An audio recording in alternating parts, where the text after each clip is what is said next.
Coba lihat sebelah kiri kananmu, Bapak sangat mengasihimu. Saya tidak henti-hentinya memberi sebuah penjelasan buat teman-teman supaya teman-teman tidak menjadi pribadi yang bingung ketika ada di sini. Semua Bapak habis. Kemudian kok tidak ada Tuhan, tidak ada Allah. Anda harus belajar satu hal begini. Kata Tuhan yang ada di dalam Alkitab dan kata Allah yang ada di dalam Alkitab adalah pengganti nama Tuhan yang sebenarnya. Jadi dalam sejarah perjalanan kekristenan, nama Bapa kita itu diganti oleh orang Yahudi menjadi Adonai dan Elohim. Kemudian dibawa ke bahasa Inggris menjadi Lord dan God. Kemudian dijadikan ke bahasa Indonesia menjadi Tuhan dan Allah. Oke, jadi Tuhan dan Allah itu bukan nama tetapi sebutan. Namanya ada. Begitu. Dia punya nama yang dia sebutkan. Namanya adalah Yah hidup itu. Yah saja, Y, A, dan H. Oke. Kemudian kenapa tiba-tiba kamu mungkin bilang, kok di sini bukan Yesus tidak dipakai. Tetapi kamu harus belajar familiar dengan nama yang pada mulanya Bunda Maria itu menyapa putranya. Pertama kali. Begitu. Jadi pertama kali ya, Yasa. Kemudian perkembangan terjadi, pelafalan itu berubah menjadi Yesua atau Yehosua. Dari kata Yasa menjadi apa? Yehosua, menjadi Yesua, menjadi Iosus, menjadi Jesus, menjadi Yesus. Kasih tahu sebelah kiri kan, menjadinya terlalu banyak. Ya, jadi menyebutkan nama Yesus, kamu juga harus tahu. Saya tanya di teman-teman, berapa orang sudah sekolah, ada yang frater, mana ex-frater sini ada datang? Belum datang. Ya, saya tanya di dia, tahu artinya ini, Yesus artinya apa? Dia garu-garu kepala. Saya percuma saya sekolah ini, tidak tahu kakak. Yesus artinya Yah yang menyelamatkan. Dari kata Yehosua itu dua kata, Yah dan Sua. Dari akar kata Yah dan Sa. Yang artinya Yah yang menyelamatkan. Jadi orang tanya Yesus itu artinya apa? Contoh, nama Ayu. Ayu dalam bahasa Indonesia artinya apa? Pasti yang gemulai, yang cantik dan menawan. Ayu, ada Ayu Amin dengan Ayu siapa di sini ya? Ya, yang cantik, yang anggun dan menawan, itulah Ayu. Jadi kamu lihat tipe-tipe coba Ayu Amin tuh anggun dan menawan. Ya toh. Asni saya tidak tahu Asni ini dia punya arti. Tetapi pada dasarnya semua nama itu punya arti, betul tidak? Jadi kalau kamu orang Kristen, kamu sendiri tidak tahu arti nama Yesusmu, berarti kamu belum mengenal penciptamu dengan benar. Kamu hanya menyerukan dan menyebutkan nama Yesus saja, tetapi kamu tidak tahu nama ini punya arti. Jadi Yesus punya arti, artinya apa? Yah yang menyelamatkan. Jadi kau bilang bisa ya? Ya iya. Makanya malaikat itu waktu pada datang ke Bunda Maria, dia bukan langsung ngomong Yesus. Yesus itu bahasa Yunani. Pasti malaikat itu ngomongnya pakai bahasa Ibrani, bos. Ada amin? Dan nama Ibrani itu hanya satu nama, Yah saja. Yang diperkenalkan oleh Bapa sendiri kepada Musa. Di mana? Di Gunung Sinai. Begitu ceritanya. Jadi waktu Musa itu melihat Bapa, Musa tanya, siapa kamu? Ehye Aser Ehye. Aku adalah aku. Begitu. Siapa kamu? Supaya saya bisa memberitahukan kepada bangsa Israel. Aku adalah Yah. Ya, sekarang orang bilang Yahweh, Yahweh, Yahweh, Yahweh. Sebenarnya Yah saja. Jadi YHWH tidak bisa disebut Yahweh, tidak bisa YHWH. Hanya bisa melafalkan itu dengan Yah. Kalau orang Ibrani asli, dalam ibadah kusuk mereka, dalam ibadah sampai hari ini, dalam mereka punya doa pribadi kakak, di rumah mereka masing-masing, masih menyebutkan Yah. Tidak ada Yahweh, orang Ibrani tidak kenal nama itu. Yang mereka tahu Yah atau YHWH, tidak bisa disebut. Makanya mereka ganti dengan Shema Israel atau nama itu. Atau mereka sebut Adonai Elohim. Karena nama itu tidak bisa disebutkan. Saya nangkap sampai sini. Jadi Yesus artinya apa kakak? Makanya kalau kamu baca Lukas, pada waktu itu malaikat itu datang, kemudian memberitahukan kepada Bunda Maria bahwa kamu akan mengandung seorang anak laki-laki. Kamu harus memberi dia nama titik-titik yang karena dia yang menyelamatkan. Yang menyelamatkan itu sah itu. Kemudian nama itu ya saja. Makanya Bunda Maria ketar-ketir. Yusuf mau lari, malaikat datang kasih tahu Yusuf. Yusuf juga ketar-ketir. Makanya tidak berani kasih tinggal Bunda Maria. Kenapa? Dia tahu yang ini adalah siapa. Karena dari nama, makanya orang bisa takut, bisa nangkep. Makanya orang sebut Yesus tidak mengerti, makanya sudah pernah takut Tuhan. Betul ke sonde. Coba lihat sebelah kiri kanan. Dari nama baru orang bisa tahu, takut. Coba sebut itu Bapak pun nama Minggus misalnya. Dia ini paling kacau betul-betul di kota Soe itu. Oh, paling nakal. Pokoknya di Kobelete itu dia paling nakal misalnya begitu. Wah, terlalu ancur. Pokoknya orang kalau sebut itu nama saja aman. Hanya nama bos. Padahal lu son kenalnya Om Minggus nih. Tapi hanya karena lu tahu bahwa di sini yang paling geng namanya Om Minggus. Orang mau cegat ya, beta ini adiknya Om Minggus. Oh jalan sa kakak. Kasih tahu sebelah kiri kan. Cuma nama kakak orang jadi takut kak. Makanya lu kalau tidak kenal dengan benar siapa bapamu, maka lu tidak akan pernah bisa punya rasa takut dan gentar kepada penciptamu. Ada amin? Kenali seseorang itu bukan langsung bilang begini, halo, tidak. Siapa namamu? Makanya kenapa Musa waktu ketemu dengan bapak yang hidup itu, langsung tanya siapa engkau? Siapa namamu? Karena dengan nama semua orang bisa tahu siapa dia. Setuju katakan amin? Nah, makanya kamu sudah mengerti. Yesus. Siapa orang tanya Yesus artinya juru selamat. Bukan, itu pekerjaannya. Dia nabi. Kasih tahu sebelah. Ya yang menyelamatkan. 1, 2, 3. Jadi kalau orang bilang bingung, cari di Google. Sekarang kamu sudah hebat di Google toh. Gampang-gampang. Jadi di situ Yesus artinya siapa, dari kata apa, dari bahasa apa, semua lengkap kak di Google. Kasih tahu sebelah kiri kanan, makanya baca. Kasih tahu baca. Jangan hanya ikut-ikutan, ada amin? Oke. Jadi supaya teman-teman belajar. Jadi kalau orang tanya sudah bisa mengerti. Amin. Bisa nangkap? Oke. Supaya jangan bingung. Yasa kenapa bisa jadi Yehosua kak? Bisa jadi Yosua. Sekarang saya kasih gampangnya kamu. Koepang jadi Kupang. Suekarno menjadi Soekarno. Soeharto menjadi Soeharto. Oke? Tempoe doeloe menjadi tempo dulu. Yang dari kata jang. TJ jang. Makanya ada marga Jung. Ada Jung. TJ, Jung. Itu ejaan lah. Bisa nangka sampai di sini. Kenapa bisa berubah? Karena kamu sudah mengalami ini.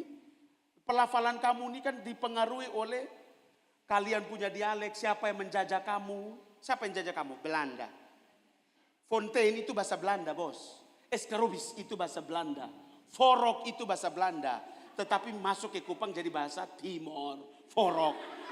Forok itu bahasa Belanda, itu artinya garpu. Betul, forok. Tulisannya fork. Katong di Kupang bilang forok. Escarobis, itu ada bahasa Belanda, saya lupa itu. Itu bahasa Belanda. Fontaine itu bahasa Belanda kak. Jadi ada satu kampung di Belanda namanya Fontaine. Cari sendiri, Fontaine Belanda. Lu jangan berharap bahwa Fontaine Kupang yang akan keluar. Fontaine Belanda. Ya. Jadi kasih tahu sebelah kiri kanan. Tergantung perubahan dalam masa, budaya, siapa yang menjajah. Itu akan mempengaruhi pelafalan. Jadi Israel itu juga pernah dijajah. Banyak negara yang menjajah Israel. Sehingga pelafalan mereka pun juga mengalami perubahan. Kasih tahu, makanya belajar bahasa Indonesia ya. Perubahan makna kata, perubahan pelafalan, perubahan penulisan itu penting. Karena ketika nanti ketong begini, lu jangan bilang langsung, sesat ini. Sesat di mana lubang? Makanya sekolah, belajar. Amin. Jadi tadi seperti kakak dari Kefa bilang, jangan pernah merasa bahwa saya begini. Tidak pernah kenal usia, mau sekolah tuh kapan saja bisa. Yang penting ada niat pasti berhasil. Amin dulu. Ya niat dengan semangat belajar, bukan hanya niat saja. Kalau mereka ini kan niat dan mau belajar, mau bekerja. Oke. Sampai sini bisa nangkap kakak? Kalau kita panggil Bapak, kamu kan nanti buka dalam Alkitab di Galatia bilang begini. Siapa yang dipenuhi oleh Roh Kudus, maka Roh itu akan menuntun mereka memanggil Bapa, ya Aba, ya Bapa. Kamu lihat, sekali lagi, kalau ketong di sini bilang, ada teman saya pendeta Batuan bilang gini, Victor, kenapa kamu semua Bapa-Bapa habis? Habis itu saya kasih dia ayat. Dia bilang, iya ini Tuhan menuntun kamu sampai di sini ya. Iya, berarti ibu, bapak dong belum sampai di situ. Jadi jangan protes ya. Ya, karena mereka punya basic adalah semua yang tertulis dalam Alkitab harus menjadi pedoman. Ah, ini kita ikut Alkitab ini. Alkitab bilang panggillah dia ya Aba ya Bapa. Kalau kau dipenuhi oleh Roh Kudus, maka Roh itu akan menuntun kamu memanggil dia ya Aba ya Bapa. Yesus mengajarkan doa Allah kami, Tuhan kami atau Bapa kami. Dia memanggil waktu dia berdoa Allah kami, Tuhan kami atau Bapa kami. Selalu kalau Yesus menjadi tujuan utama kamu, menjadi patronnya kamu dan saya, maka apa saja yang dia ngomong, apa saja yang dia lakukan, kamu dan saya harus apa? Harus. Jadi kalau orang bilang ini tidak bisa begitu, tidak. Jadi kita punya landasan adalah Alkitab, kitab suci. Jadi kalau orang bilang ini tidak bisa begitu, tertulis begitu, jadi kita ikut. Jadi kalau menafsir lagi, tafsirkan mana dengan cara apa? Oh, tafsirkan mana tuh? Ketika Roh Kudus memenuhi seseorang, maka Roh itu akan menuntun mereka untuk memanggil dia ya Aba ya Bapa. Itu tafsirkan mana? Lurus sudah itu. Susah tafsir, ada amin. Orang anak sekolah juga tahu, oh berarti kalau kamu mengetahui orang itu dipenuhi oleh Roh Tuhan, kah, oleh Roh Bapa kita, ya bagaimana dia mengungkapkan perasaan dia itu sedekat apa dengan penciptanya. Tuhan tuh terasa jauh, Kak. Allah juga kayak rasa jauh sekali. Coba bilang Bapa. Seperti kau adalah anaknya dan memang kau anaknya. Maka sewajarnya kau panggil dia siapa? Yo, kau bukannya sekedar umat, Pak, ibu dong, kakak dong. Tetapi kamu adalah anaknya. Mazmur pasal 2 berkata apa? Anakku engkau. Engkau yang kuperanakan pada hari ini. Anakku engkau. Kamu dan saya adalah anaknya. Yang dia lahirkan dan dia peranakan dengan caranya. Berarti kau dan saya punya kewajiban untuk menyapa dia siapa? Karena dia yang memperanakan kamu. Panggil dia siapa? Bapakmu.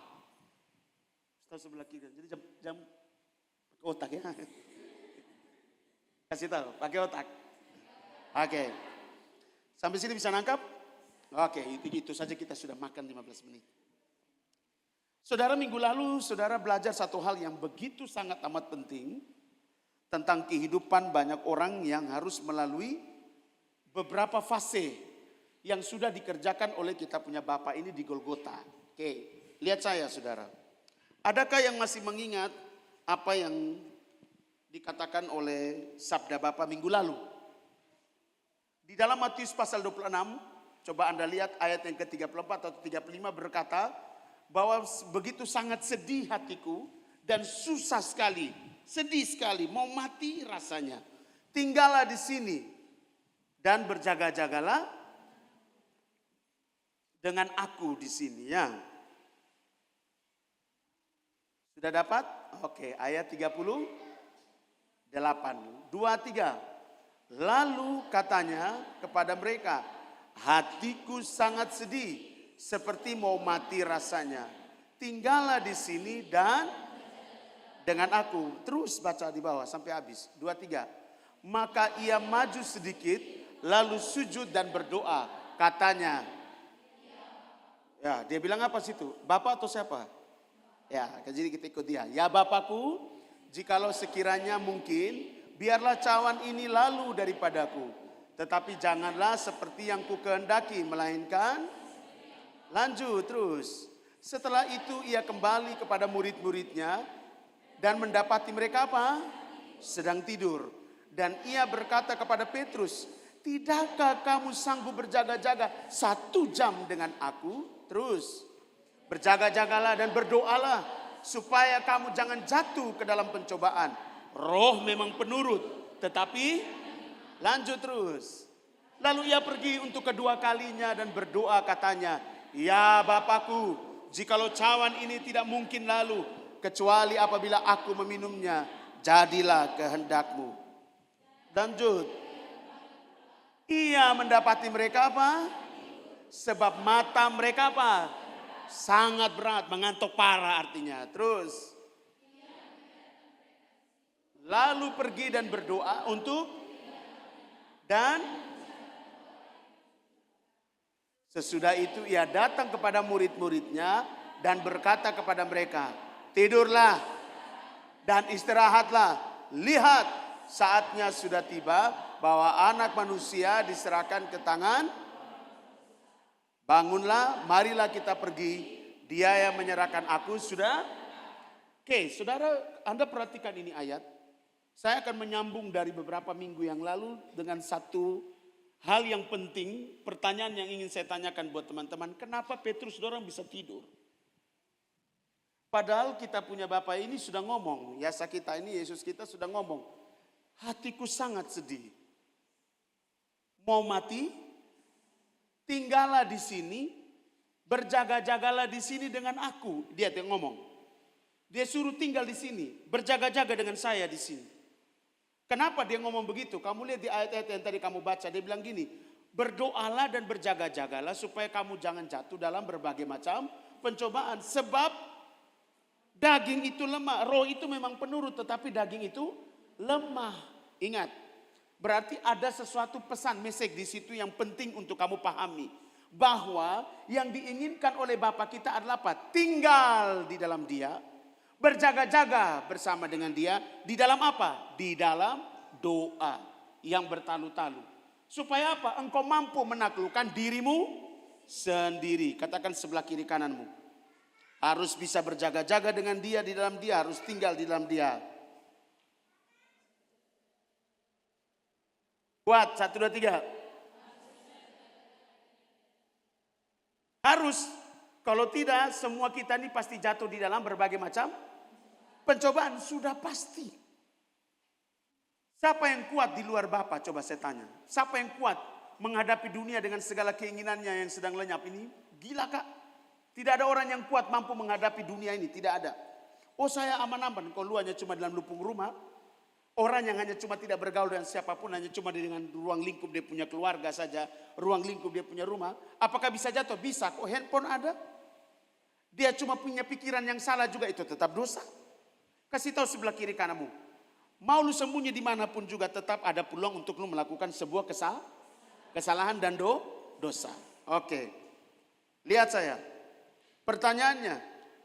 Dia sudah bicara sama Petrus, Yakobus dan Yohanes. Tinggal di sini. Berdoa di sini. Berjaga-jaga di sini dengan saya. Setiap kali dia pergi berdoa, dia pulang datang, Petrus ngorok, tidur. Dia pergi lagi yang kedua, pulang datang juga Petrus masih. Dia pergi lagi yang ketiga, datang lagi Petrus masih. Dengan Yakobus dan Yohanes masih apa? Kata Alkitab, mereka punya mata berat sekali, dagingnya kuat berarti. Pertanyaannya, kenapa itu bisa terjadi? Bukankah kita punya Bapa Yasa ini, Tuhan Yesus ini sudah apa? Mengungkapkan sebuah keadaan perasaannya dia. Yang begitu luar biasa, tekanannya begitu dahsyat. Sedih hati ini, mau mati rasanya. Bukankah mereka itu harus peka? Harusnya mereka peka kan, amin. Harusnya kan mereka juga turut merasakan apa yang dirasakan oleh Tuhan Yesus. Tapi kenapa dong sonde? Rasa yang ada mereka tidur. Yang ada mereka bukan turut berjaga-jaga dengan dia. Turut berdoa dengan dia. Tinggal bersama-sama dengan dia. Ini tidur. Ini pertanyaan yang harus kamu jawab di dalam kamu sendiri. Bapak sudah mengungkapkan dia punya perasaan itu kakak. Hatiku sedih sekali. Mau mati rasanya. Tetapi kan mereka punya respon adalah apa? Tidur.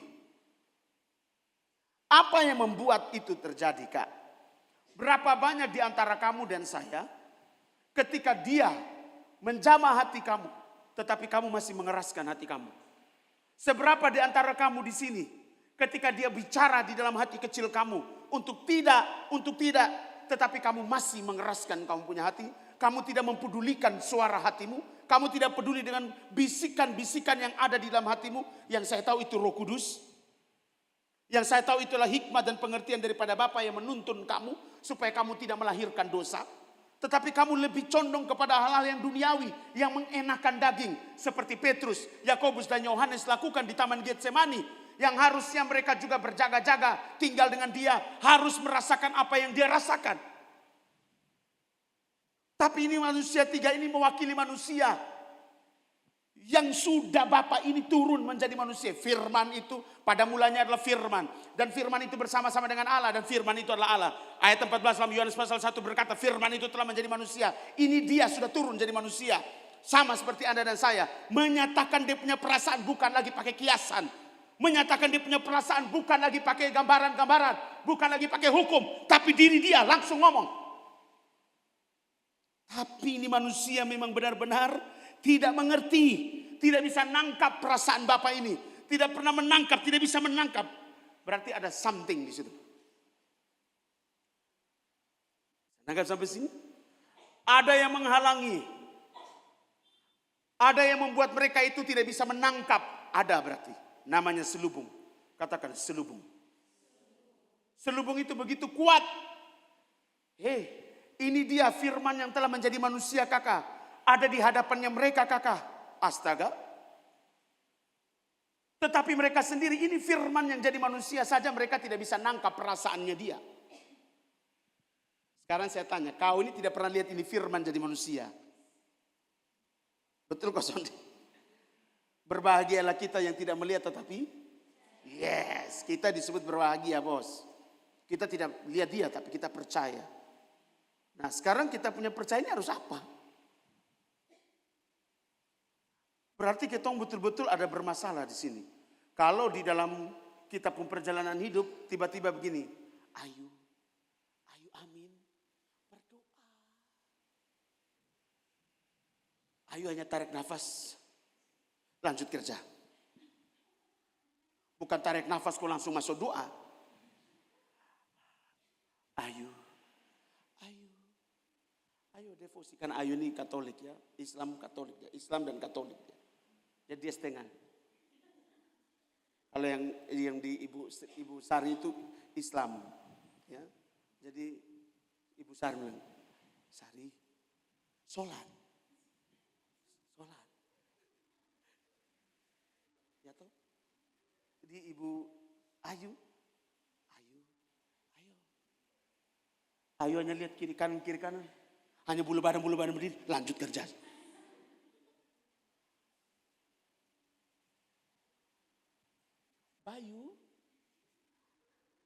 Bayu Luis, sudah jam ibadah.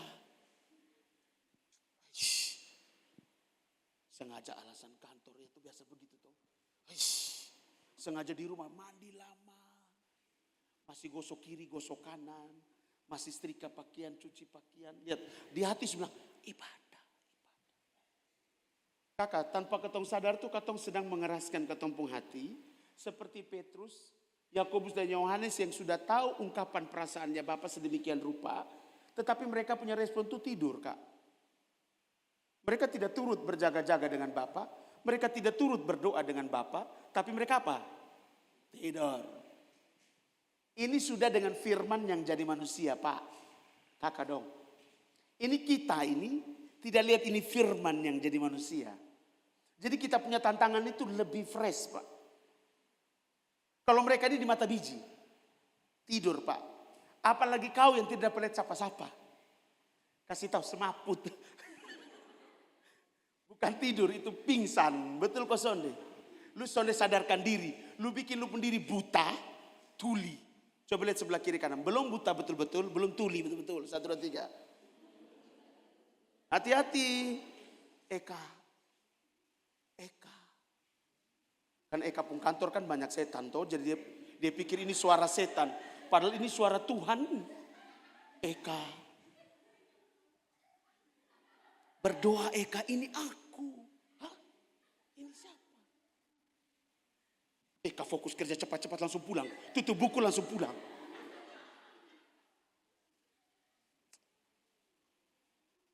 Coba lihat sebelah kiri kanan. Semua kita merasakan dengan hal yang berbeda-beda. Tapi selalu punya tujuan yang sama. Yaitu tidak merespon apa yang Bapak bicara. 1, 2, 3. Ya tahu? Waktu duduk, waktu jalan, waktu dari Kefa datang di sini. Tiba-tiba Roh Kudus bicara. Mau fokus jalan. Jangan ganggu saya. Pikir setan. Makanya ujilah segala sesuatu supaya kamu tahu ini dari Bapa atau bukan. Ada amin? Ya, Lihat, saya masuk ke inti supaya kamu bisa mengerti ini cepat. Ada selubung yang menyelubungi Petrus, Yakobus dan Yohanes. Kok bisa Kak Victor? Ya, selubung itu bisa terpecah kakak karena salib. Salib itulah yang melahirkan penyesalan dan juga pengampunannya Bapa ini. Yang membelah itu, bait suci itu terbelah menjadi tabir. Bait suci kan terbelah, itu kain yang memisahkan antara ruang kudus dan ruang maha kudus itu terbelah bagi dua. Itulah selubung pertama yang terbelah. Sehingga tidak ada lagi satupun yang menghalangi orang untuk melihat Bapa yang kudus itu. Setuju, katakan amin. Tidak ada lagi, makanya dia punya gambaran jelas itu kakak. Dia mati tes, langsung bait suci terbelah bagi dua. Selubung itu langsung robek kakak. Itu kain yang memisahkan antara ruang kudus dan ruang maha kudus itu terbelah. Jatuh, belah. Satu. Kamu harus tahu, selubung itu sebenarnya sudah dihancurkan. Ada amin? Sudah Oke. Tetapi di masanya Petrus belum. Karena kita punya Bapak Yasa ini baru menuju ke kan belum ke salib. Baru proses di Getsemani. Ada amin? Jadi kamu lihat selubung yang begitu kuat akibat daripada Adam. Roma pasal yang keberapa kemarin kamu baca? Roma pasal 5, 6. Karena satu Adam, maka semua manusia itu Iya. Roma pasal yang keberapa? 3 ayat 23 bilang apa? Manusia telah jatuh dalam dosa dan manusia telah kehilangan kemuliaan Bapa. Yang ada yang digantikan oleh ini kemuliaan Bapa, gantinya apa? Selubung. Katakan, kemuliaan Bapa diambil dari manusia karena dosa, digantikan dengan selubung. 1, 2, 3. Ya, selubung itu ada dua dasarnya, atau yang paling utama selubung di dalam diri manusia itu ada dua. 1, selubung dosa. 2, selubung maut. Buka 1 Yakobus pasal 1 ayat yang ke-15.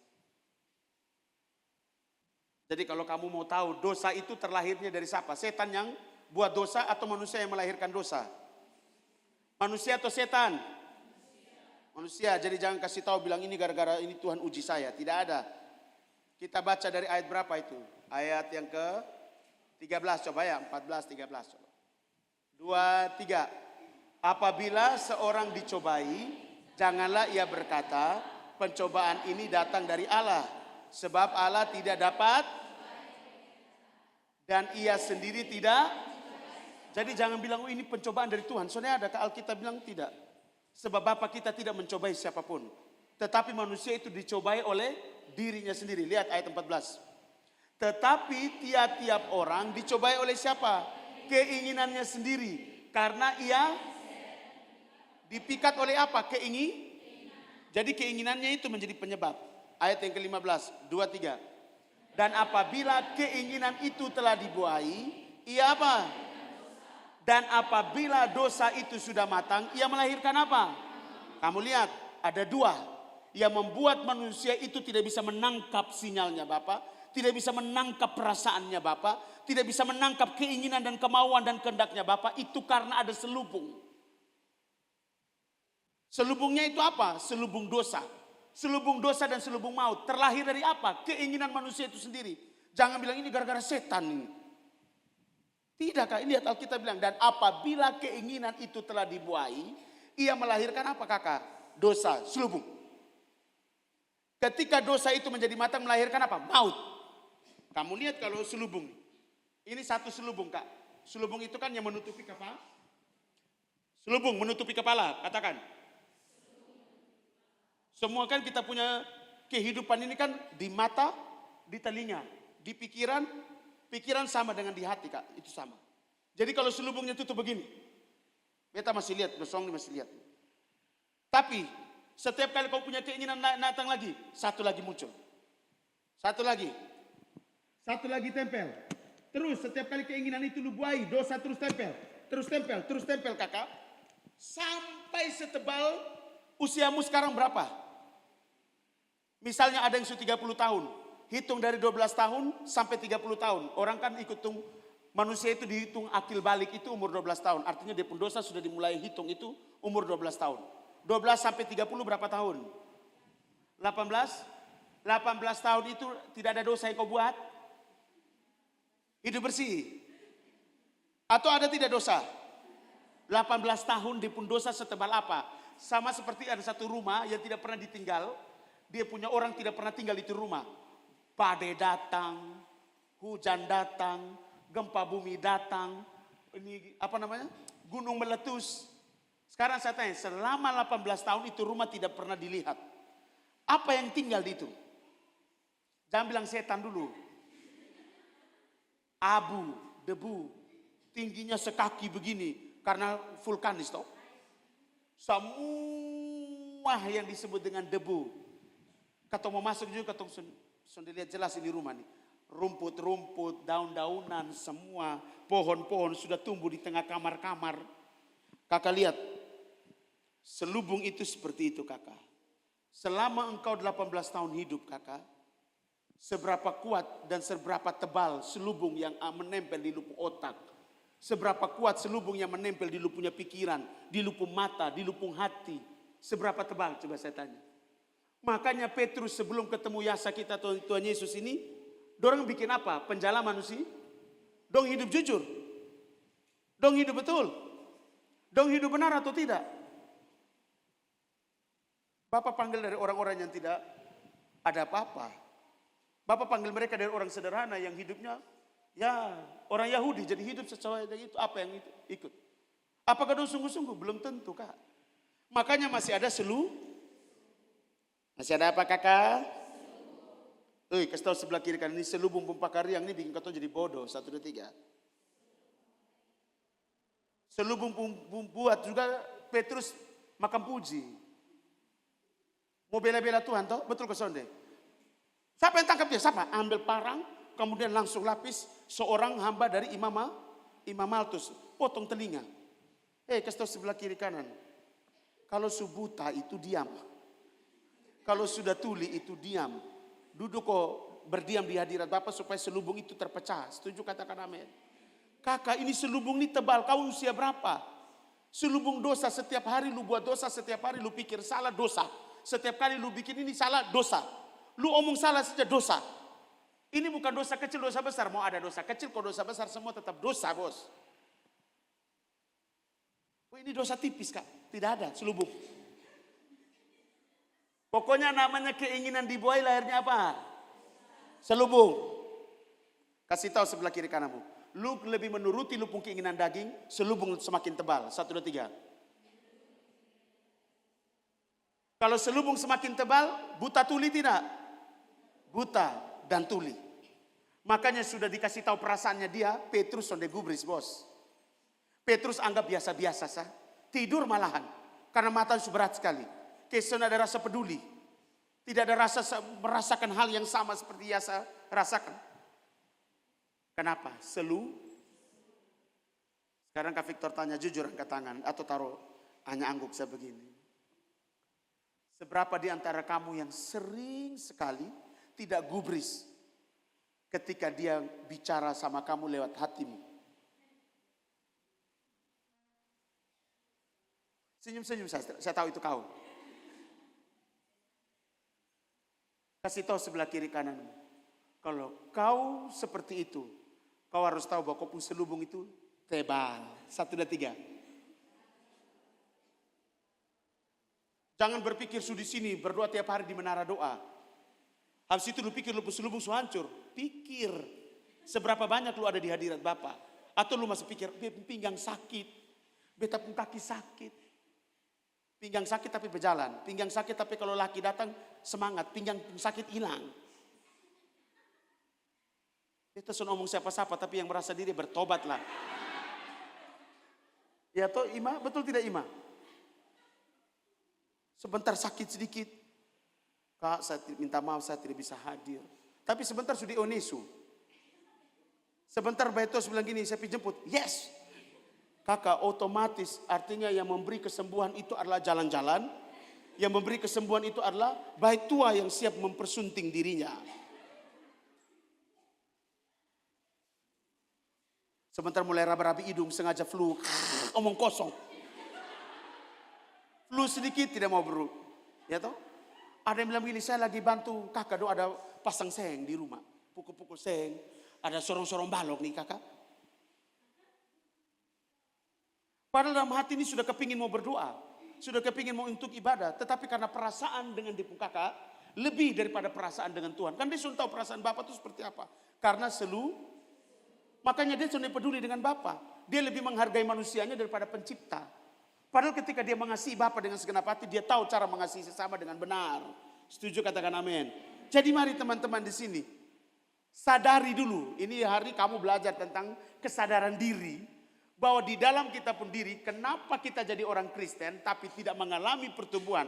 Saya kenapa jadi orang Katolik tapi saya tidak mengalami pertumbuhan, saya tidak mengalami terobosan, saya tidak mengalami pembaharuan dalam hidup saya. Why? Oh masalah gereja? Bukan. Oh masalah ini pendeta, pastor, sudah diajar sangkatong? Bukan. Gara-gara selubung. Kasih tahu sebelah kiri kan, selubung yang menempel di lubung kepala itu 1, 2, 3. Jadi kalau Ima 1 hari tidak datang doa, berarti selubung tebal atau tidak Ima? Ima, iya ama, iya Ina. Mau datang alasan penyakit lah, alasan badan sakit lah, alasan pinggang mau patah lah. Tidak ada urusan, lu hanya duduk, kemudian lu hanya sembah sujud, berdoa. Hasil itu kau alasan bilang pinggang patah. Di hadiratnya kau dapat kesembuhan. Di hadiratnya kau dapat kekuatan. Bukan di hadirat nyongnya lu ini. Bukan di hadiratnya air terjun Onesu.